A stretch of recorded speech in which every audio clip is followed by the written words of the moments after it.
Film akan berfokus kepada sosok veteran perang Amerika bernama John Falcone, di mana John memiliki masa lalu yang kelam di saat dirinya dulu berada di medan perang, sehingga hal tersebut selalu menghantui pikirannya dan memutuskan untuk mengakhiri hidupnya sekarang.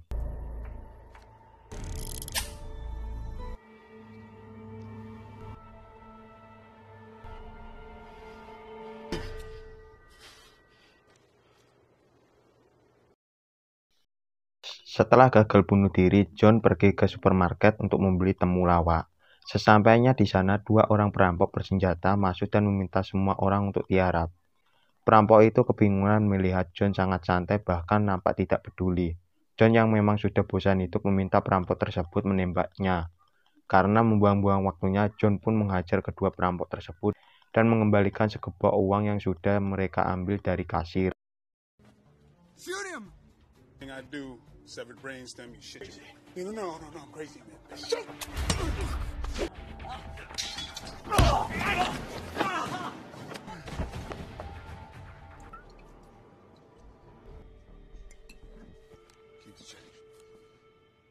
Saat di rumah, John kedatangan tamu seorang wanita bernama Cindy, yaitu adik satu-satunya John.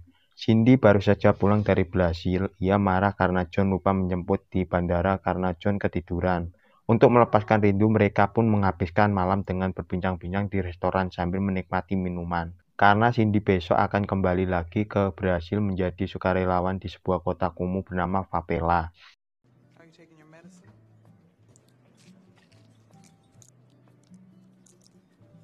Mints. My head all swimming. Nice necklace. Who got you that? Fellas aren't slums, John. Jet lag.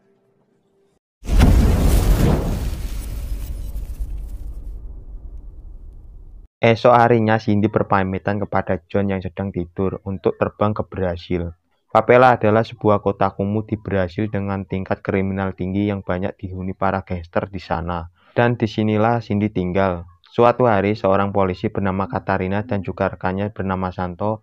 Mereka adalah polisi yang bertanggung jawab terhadap keamanan kota Favela. Mereka mendapat laporan dari anak kecil di sana bahwa ditemukan sesosok mayat yang terkapar di bebatuan pinggir pantai. Setelah diperiksa, itu adalah Cindy yang ternyata masih hidup.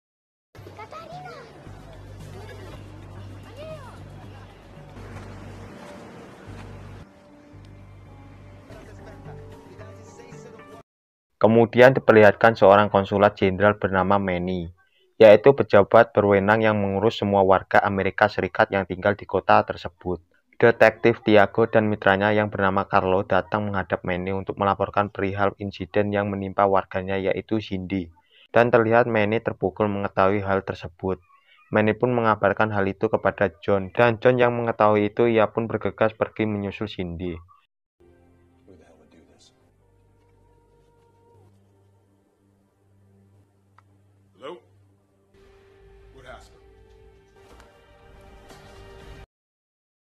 Sesampainya di Brasil, John disambut oleh Manny yang merupakan rekan kerjanya dulu sewaktu di militer. Lanjut, Manny membawa John ke rumah sakit di mana adiknya Cindy dirawat. Setelah itu, Manny mengenalkan detektif Tiago kepada John.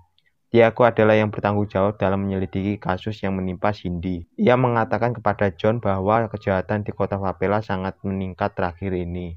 John meminta kepada Tiago untuk mengantarkannya ke TKP, tempat adiknya ditemukan. Meski sempat menolak, akhirnya Tiago bersedia mengantarkannya. Sesampainya di sana, Tiago langsung pergi dan meminta Katarina untuk menemani John.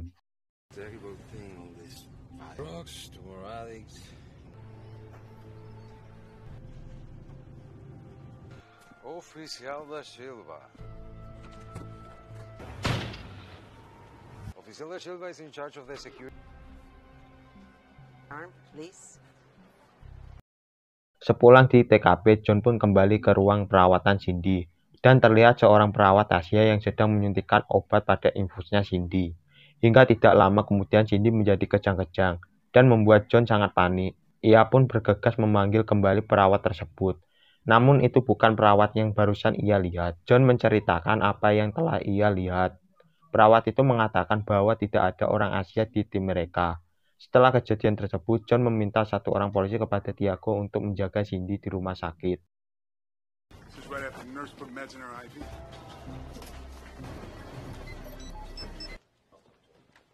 Nurses on the staff. The guard here at all times to make sure she's safe. Catch her tomorrow. Yeah. Esok harinya, John kembali ke TKP dan melihat seorang pemuda di sana memakai kalung milik Cindy. John pun menanyakan hal tersebut kepada si pemuda itu. Namun karena mereka melawan, terjadilah perkelahian di antara mereka. Di ujung perkelahian, Katarina datang melerai mereka dengan pistol. Pemuda ini bernama Kuka, dan kalung tersebut adalah hadiah dari Cindy yang merupakan teman adiknya yang telah hilang bernama Maria. Lanjut, Kuka mengajak John ke rumahnya untuk memberikan buku harian milik Cindy yang telah ditemukan di jalan. Let's go. Sorry. Whole life was in this thing. Thank you. Dari buku tersebut, John menemukan seorang yang terakhir kali ditemui, yaitu seorang fotografer bernama Bruno. Mereka pun mengatur pertemuan di sebuah kafe dekat pantai. Bruno mengatakan terakhir kali Cindy membayarnya untuk mendokumentasikan sebuah pertemuan bersama ketua organisasi terlarang. Cindy bermaksud untuk mengungkap kejahatan tersebut. Namun di saat John meminta salinan foto tersebut, Bruno takut memberikannya. Bruno pun bergegas pergi. Namun sebelum itu, John berhasil mencuri salinan tersebut dari Bruno. Hingga di saat Bruno memasuki mobilnya.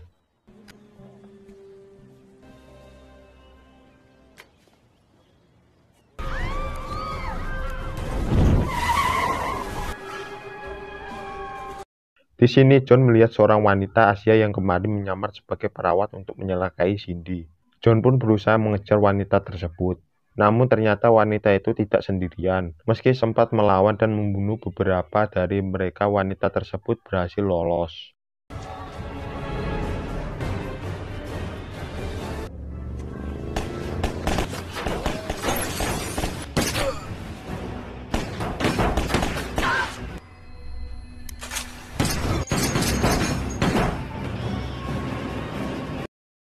John meminta Manny untuk menyelidiki salinan foto yang dia dapat dari Bruno.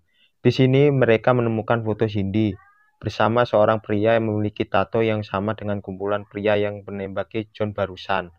Dan John Manny menyimpulkan bahwa mereka adalah gangster dari Jepang, yaitu Yakuza. Dari tato tersebut mereka menemukan petunjuk sebuah klub malam tempat di mana pria di foto itu berada. Back up. Right there. That is. Wait a sec. Besides, if someone watching you, shit will stop.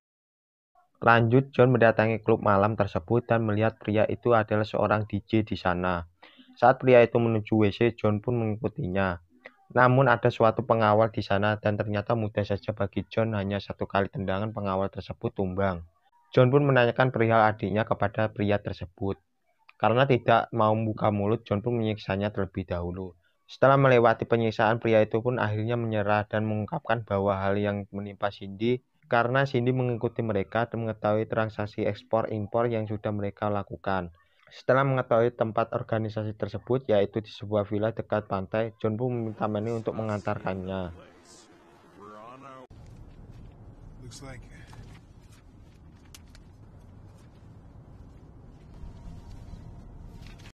Di sisi lain, Diago bersama timnya bersiap untuk mengepung dan mengambil ahli kota Papela dari gangster lokal yang tinggal di sana. Diago memberikan instruksi kepada anak buahnya untuk tidak segan-segan membunuh mereka. The sex trade. No guilt. So let's go! Kembali ke John, sesampainya mereka di sana, ternyata itu adalah sebuah villa tempat para pria hidung belang untuk memuaskan nafsunya. Dan keberadaan John di sini diketahui oleh mereka. Si wanita pun memerintahkan orangnya untuk menangkap John. Di sini John melihat Maria, adiknya Kuka bersama teman-temannya yang lain dibawa turun dari mobil.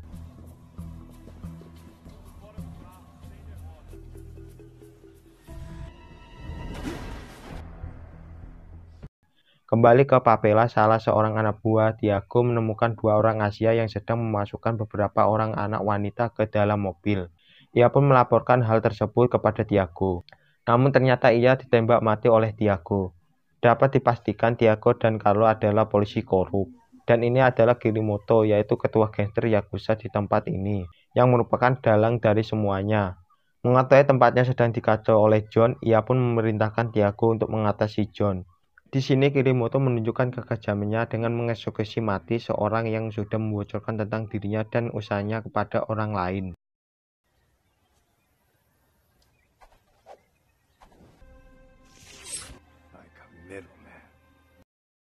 Sedangkan di villa para anak buahnya masih berusaha untuk menangkap John, dan John berhasil mengalahkan mereka. Tidak lama kemudian datanglah Tiago, Carlo, dan juga Katarina untuk memenangkan keadaan di sana.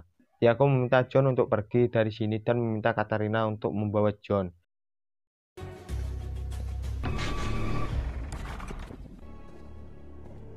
She was here. There were shipping manifests. Mr. Lima's briefcase. We'll handle it. Take Mr. Chapman to the... John mendapatkan feeling tidak baik terhadap Tiago. Ia memutuskan untuk mengikuti Tiago dan meminta kepada Katarina untuk menjaga adiknya di rumah sakit. Dan benar saja wanita Asia itu sudah berada di ruangan Cindy. Sebelum sempat mencelakai Cindy, Katarina datang dan menembak wanita tersebut.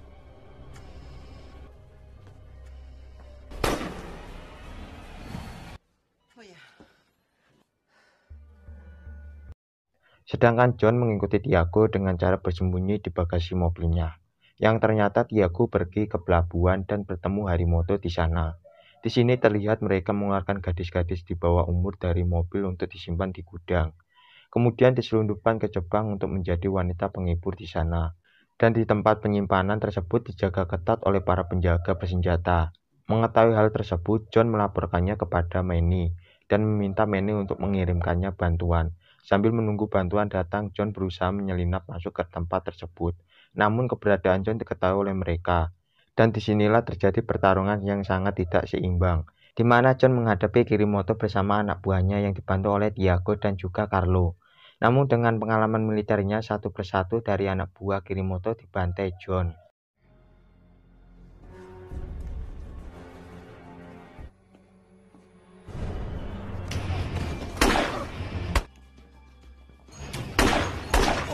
Hingga menyisakan Kirimoto, Tiago, dan juga Carlo. Di sini terjadilah pertarungan 3 lawan 1 yang sangat sengit, hingga menyisakan seorang ketua gangster Kirimoto seorang diri. Meski sempat kena sebatang pedang, namun akhirnya John berhasil mengalahkan Kirimoto. Tiago yang sudah sekarat memberikan kunci lokernya kepada John yang berisikan daftar nama orang-orang yang berada di lingkaran kejahatan Kirimoto.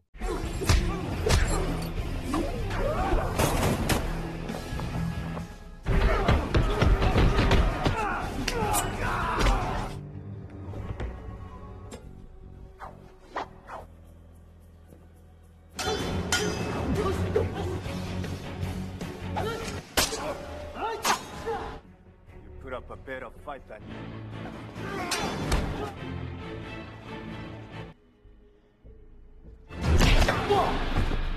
There is a list of people. Hingga pada akhirnya semua gadis-gadis itu pun berhasil diselamatkan. Dan antek-antek Kirimoto mereka semua ditangkap. John pun kembali ke rumah sakit melihat kondisi adiknya.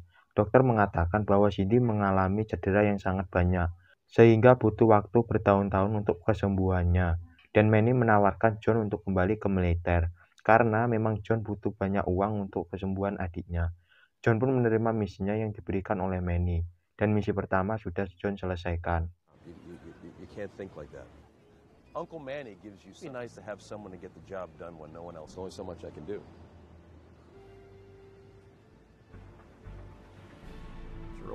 Nah, itulah tadi alur cerita film Falcon Racing. Semoga kalian bisa terhibur dan mengambil hikmah dari film tersebut.